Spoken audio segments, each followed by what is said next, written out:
What's going on, dudes and dudettes? So the Duke women's basketball team to get another commitment, and this time she's the highest ranked that they got so far. She's number 12 in the country, the 5-star player in Autumn Fleary. I believe she's a guard, but yeah, she's one of those top players in the 2026 class. Yeah, thankfully she did accept to Duke. I know they're bringing in at least 4 women right now, or at least for next season, so I'm kind of wondering if they're just going to have a bunch of people graduate, or maybe they're assuming some people might transfer, but either way, bringing in a bunch of talent, a lot of women picked up in the top 50 overall, so that was great. And then when it comes to the AP poll, yes, they are ranked number 7 right now, which I thought was a little bit interesting, but you know, we'll see where it ends up in the end. According to the ACC preseason poll predicted order to finish, they did pick Duke to finish at number 1.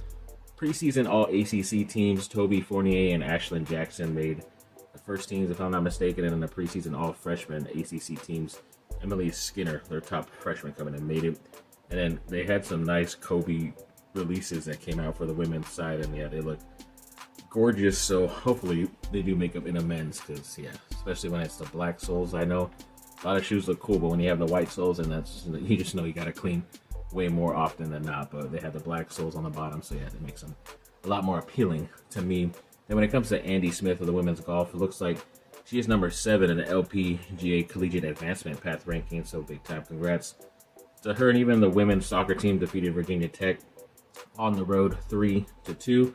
And we'll get into some of the more bright spots about Duke football before I get into their dumb ass loss this last weekend. So when it comes to ESPN's top 10 defensive players of the season, before this game they had Vincent Anthony Jr. up there at number 6, and even like the highest graded transfers this season, according to PFF in the Power 4, they had Darian Menta in 4th place right there from Duke.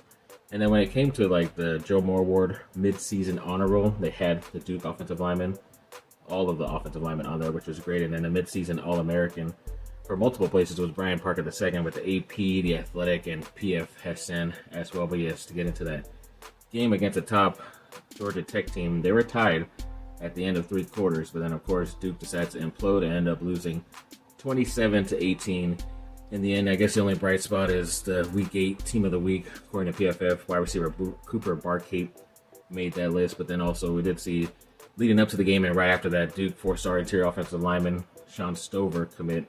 Looks like he is heading to Michigan for a visit, and then also the wide receiver commit Deshaun Spencer will be headed to Auburn for a visit coming up soon. And that's the problem with USC and Duke. USC, if you want to still visit, they kind of take your commitment away, but Duke, even though they're still committed, they're going out and looking at places, so it does suck to hear, but hopefully those guys end up sticking with the Duke recruiting class.